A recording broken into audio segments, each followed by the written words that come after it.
Hello बच्चों, चलिए प्रश्न को पढ़ते हैं और समझते हैं।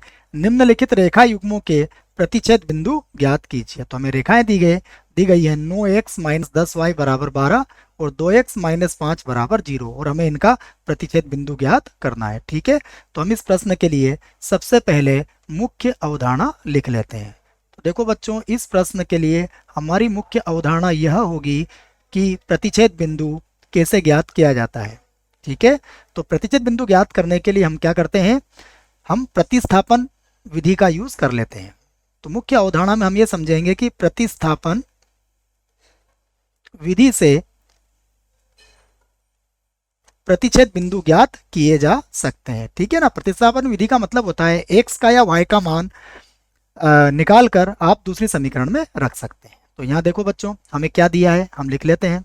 तो हमें दिया है, हमें दो समीकरणें दी हुई हैं। देखो, पहली समीकरण है हमारे पास 9x माइनस 10y बराबर 12। इसको हमने समीकरण 1 नाम दे दिया। और देखो, दूसरी समीकरण हमें क्या दी है, दूसरी समीकरण है हमारे पास 2x माइनस 5 बराबर 0। तो यहाँ से देखो बच्चों, हम x का मान निकाल सकते हैं। x का मान यहाँ से कितना आ जाएगा, 5/2। इसे हम समीकरण 2 बना देते हैं। और जो x का मान कितना आया हमारे पास, 5/2, समीकरण 1 में रख देते हैं। तो x का मान 5/2 समीकरण 1 में रखने पर, ठीक है बच्चों, रखने पर देखो, तो यहाँ पर कितना था हमारे पास, 9 था।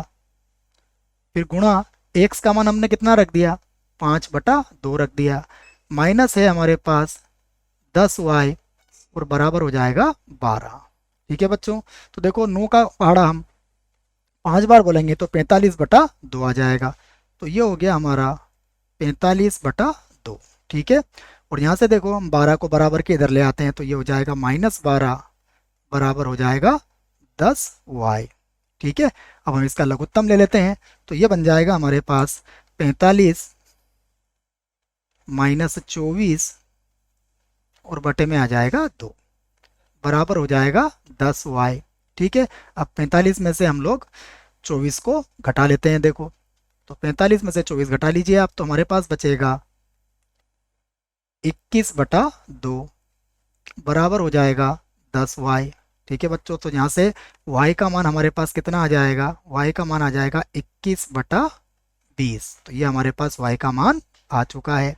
अब हम लिख सकते हैं प्रतिच्छेद बिंदु, जो कि प्रश्न में पूछा गया था। तो हमारे प्रतिच्छेद बिंदु, देखो x का मान तो हमें दिया गया था, हमने केवल y का मान निकाला है। x का मान कितना था हमारे पास, x का मान था हमारे पास 5/2। तो x का मान तो लिख दिया हमने 5/2 और y का मान हो गया हमारे पास 21/20।